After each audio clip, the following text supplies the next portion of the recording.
Angelina's point of view. Namutla ako at mas lalong naipa akong mga paa sa kinalalagyan, lalo na noong magkasalubong ng mga mata kong mga mata ni Benedicto. Parang hinihigop niya ang buo kong pagkatao sa paraan ng titig niya na mas bumigat dahil sa bulalas na yun ni Geneva. Ah, mali ka nang narinig, Mrs. Suits. Si Miriam na nataranta, napatingin na muli kay Benedicto na parang nagpapasaklolo. Kaswal lang na nakatayo si Benedicto. Nakatitig sa akin na para bang kakainin niya ako ng buhay. Hindi ikaw ang tinatanong ko, Miss Miriam. Agad na saad ni Geneva. Mababa na agang kakaibang tono sa kanyang boses. Disgusto sa pagsasalita ni Miriam. Lumapit siya sa akin habang hindi ko mapigilang manginig ang katawan sa halo-halong emosyon na bumalot sa akin. I'm so sorry, Geneva. Napaiyak ako. Hindi ko gustong masira ang gabing yon pero mukhang nangyari na. I'm sorry. Hindi ko gustong mangyari to. Niyakap ako ni Geneva. Sobrang higpit. Don't worry about it. Wala kang ginawang masama. Alo niya sa akin. Hindi mo kasalanang magkaroon ng kabit ang asawa mo sa mismong harapan mo pa. That's not the gustong umapila ni Miriam. Pero pinutol siya ni Scott. I don't like traitors and lies. But mostly cheaters who cheat their wife. Marinitong saad, mas napahagulol ako. Hindi dahil nagpapaawa kundi dahil sa takot na maaring gawin ni Benedicto. Tahimik siya. Hindi ko siya narinig na nagpaliwanag. Ang pananahimik na yon, alam ko kung saan sasabog ay nakakatakot. Clarence, take Angelina to the hotel. Marinang utos niya. Napakatiin na para bang sa akin ang utos na yon. Naramdaman kong hakbang na palapit sa amin ni Geneva. Inaalo pa rin niya ako.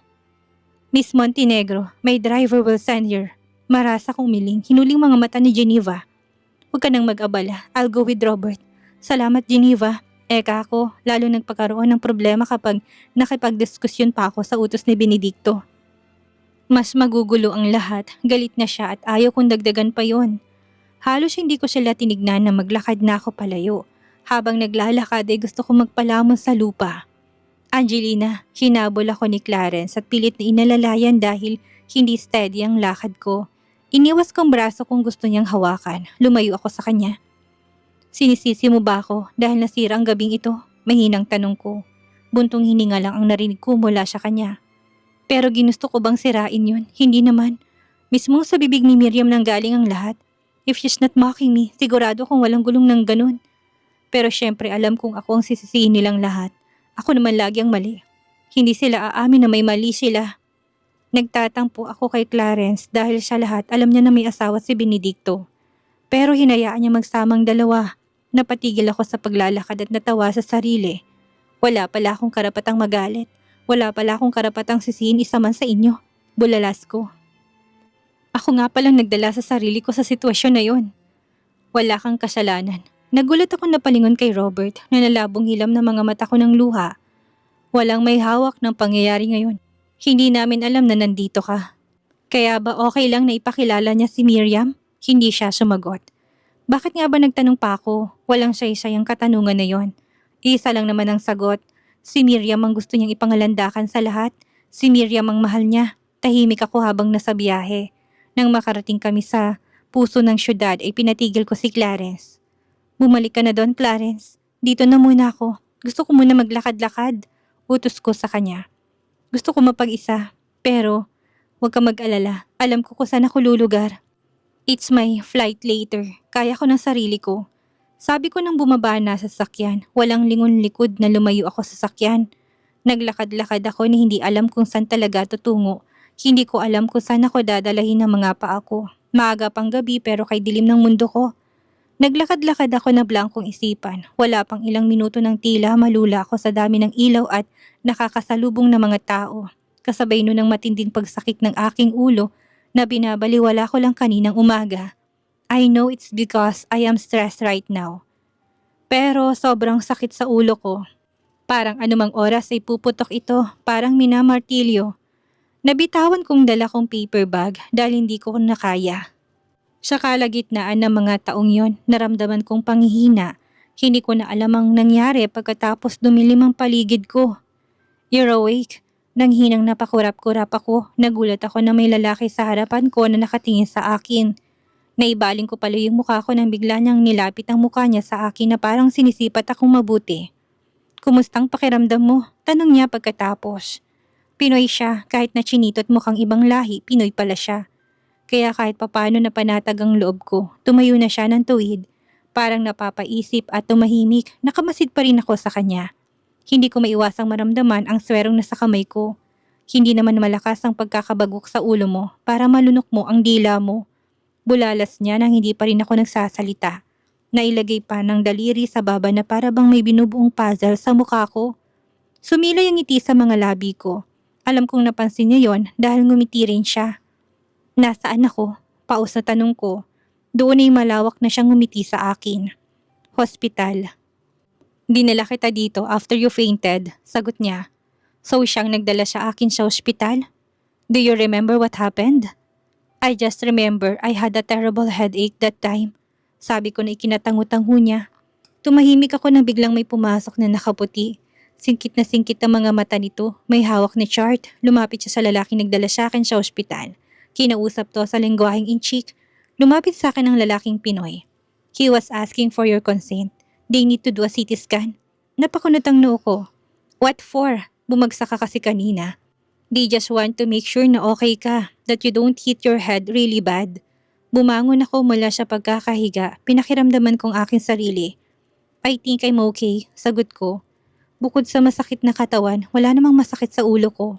Umatake lang talagang migraine ko dahil sa mga nangyari. My emotions get me. I was so stressed. But, what time is it? Imbis na sagutin siya'y tanong ko, nagkatingin na sila ng doktor na inchik bago siya tumingin sa rilong suot niya. It's 2 a.m. What? Mas lalo ko napabalikwas. Sinubukan kong bumaba pero mabilis nila akong pinigilan. I have a flight. I need to go home. Eka ako, alam kong super late na. Inaalala kong mga gamit ko sa hotel. Hanggang 11 lang ako doon. I need to check out. May plane ticket. Paso na yon. Paano ko magpapabook? Paano ko uuwi? I was in a panic mode. Pinilit kong tanggalin ang swero sa kamay ko dahil kailangan ko nang umalis pero may humawak doon. Angelina, napatigil ako nang tawagin niyang pangalan ko. Nagtatanong ang mga mata ko nung tumingin sa kanya. I'm sorry if I got through your things. We need information about you. I'm Dr. Enrique Padilla, resident doctor sa hospital na ito. Pakilala niya. Doctor, I need to go, sabi ko, pilit na bumaba. Nakikiusap. She can't, sabi ng isa pang doktor. Kinausap ni Enrique ang doktor na ayaw akong pakawalan. Pagkatapos ng masusing pag-uusap nila ay umalis ito. Naiwan kami ni Dr. Enrique sa silid. May kakaiba siya results ng blood test mo, kaya gusto niyang magpa-CT scan ka. I'm okay. I'm healthy. Pagmamatigas ko. I really need to go, Doc. Muling pakiusap ko. Mataman akong tinitigan ni Doc Enrique. Napabuga siya ng hininga na makipagmatigasan ako. I can't let you go for a moment. Kung ayaw mong paskan, can you just stay here until morning? Just to monitor you. Napailing ako. Baka sa mukha akong labis na pag-aalala. Angelina, lumapit sa akin si Doc Enrique. Pinatong niyang mga kamay sa magkabila kong balikat. Hinuli niyang muli ang mga mata ko. Health should be our priority. You look pale right now. Gusto mo bang muling mahimatay sa kung saan? Paano kung iba nang makakita sa'yo't iba ang gagawin? I respect that you don't want any more tests. But as a doctor, please, listen to me. Take more rest. Eka niya na puno ng pag-aalala. Nakagat kong iba bang labi ko. Gusto ko magmatigas. Gusto kong umalis na. Nang maingat na pinahiga ako muli ni Doc Enrique saka may sumunod ako. Tama siya, wala na rin akong magagawa dahil hindi ko na maabutan ng flight ko. You need the rest. Aniya. Kaya pinilit kong makatulog muli. Pinilit kong ipahingang katawan at ang isip kong punong-puno ng agam-agam. Pinilit na kalimutan kahit na saglit lang ang problemang kinakaharap ko. Nang magising ako kinabukasan ni nandun pa rin si Dr. Enrique sa hospital room. Binabantayan ako. Wala na ang swero sa kamay ko. Tanging bandage na lang ang nakalagay doon sa pinagtusukan ng karayom. Are you hungry? Tanong niya sa akin nang lapitan ako at makitang gumalaw ako mula sa hinihigaan. Umiling ako. Talagang bumangon na dahil kailangan ko nang umalis. Magbabaka sakali ako na pupuntahan ng hotel na tinutuluyan ko. Baka they kept my things lalo na't hindi ako dumating kagabi. I need to go, sabi ko. Batay sa nakikita kong sinag ng araw, alam kong tanghali na. Tinanghali na ako. Napabuntong hininga si Dr. Enrique nang alalayan akong isuot ang sapatos ko. I am wearing a hospital gown kaya hinanap kong mga damit ko. Nakita ko naman yon na maayos na nakatupi sa mesa sa gilid. Can you do it? Gusto mong tumawag ako ng nurse para tulungan ka? Napailing ako. I can do it, eka ko, pilit nang initian siya. Sobrang abala na para kay Dr. Enrique ang nangyari sa akin, kaya hanggat maaari ay ayaw ko nang tumagal pa ron. Ihahatid na kita, Angelina. Ani yan nang lumabas ako sa banyo't bihis na. Umiling na naman ako pero he insisted. If you're worried about my job, I'm off yesterday and today, kaya wala kang dapat ipag-alala. Nakagat ko ang ibang labi ko. Hindi ko alam kung bakit napakabait niya sa akin. O dahil likas sa mga Pilipinong maging matulungin, lalo na sa kapwa Pilipino. Pero ganun pa man, malaki ang pasasalamat ko sa kanya dahil inalagaan niya ako at dinala doon. Gwapo si Dr. Enrique. Chinito siya at maputi. Matangkad din at katamtaman lamang ang build ng katawan. He has this boy next door vibe.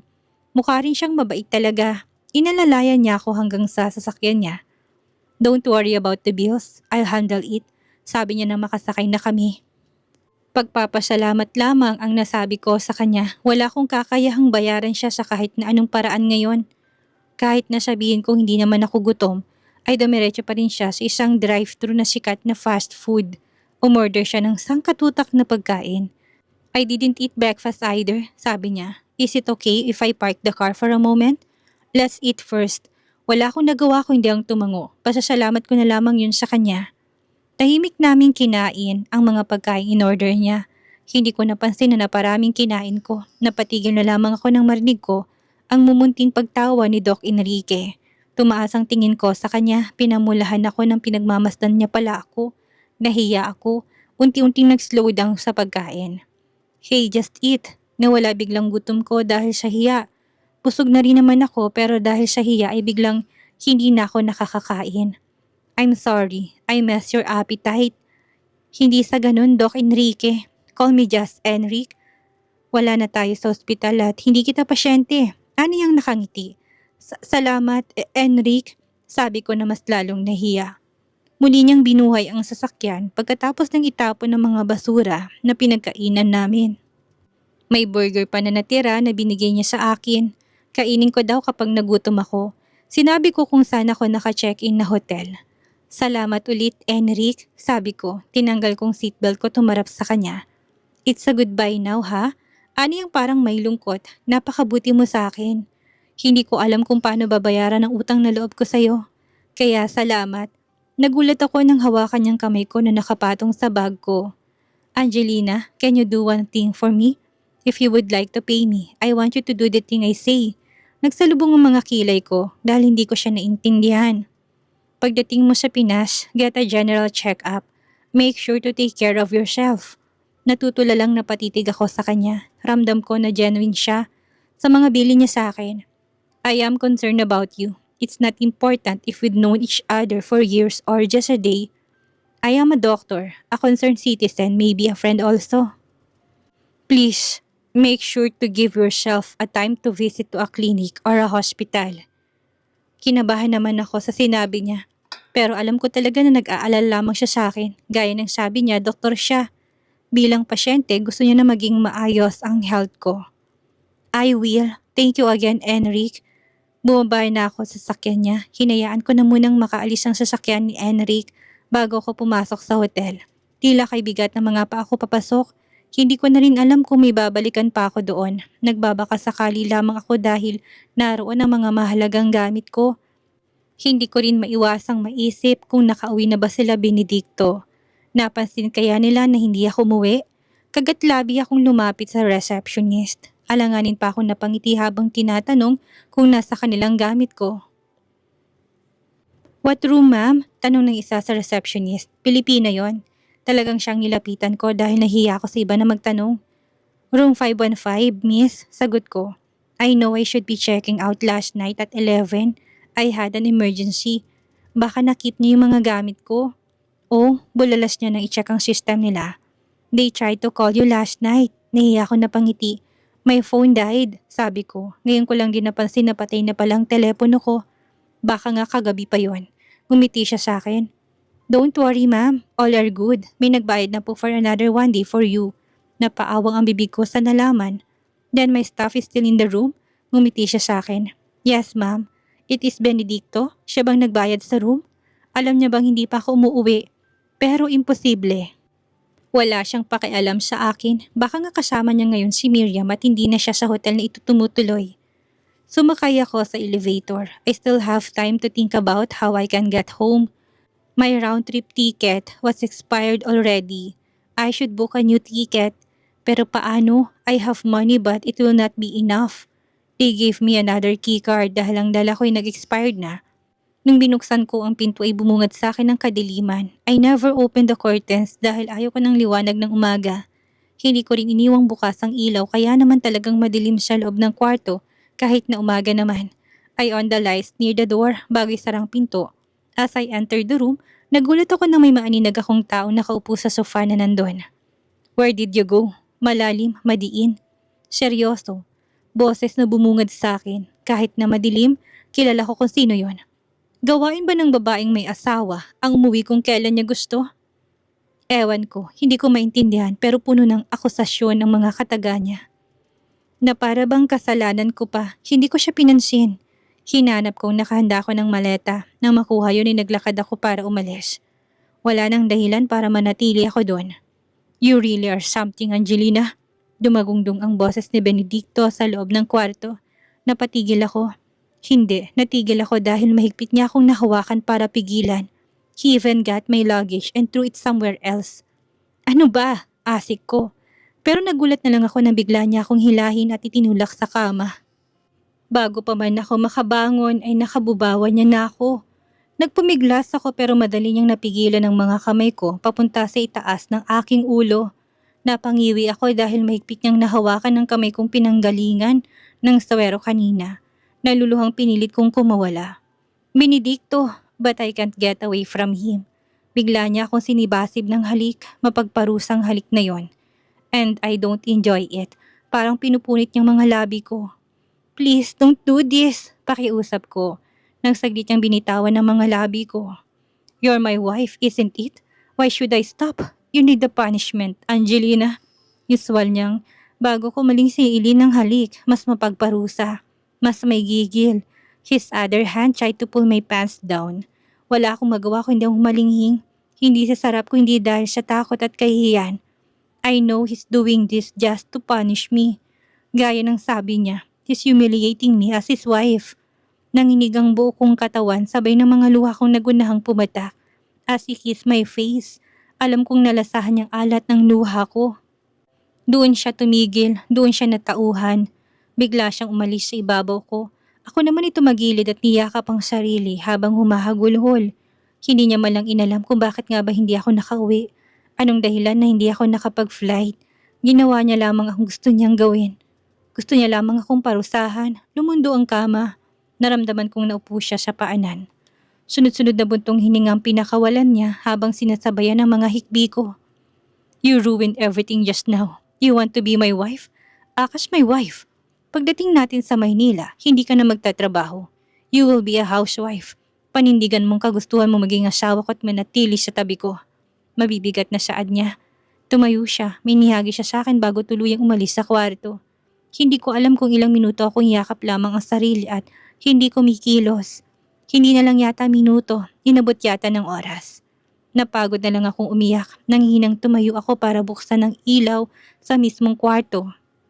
Nahagip ng mga mata kong isang papel na siyang binato ni Benedicto sa akin bago umalis.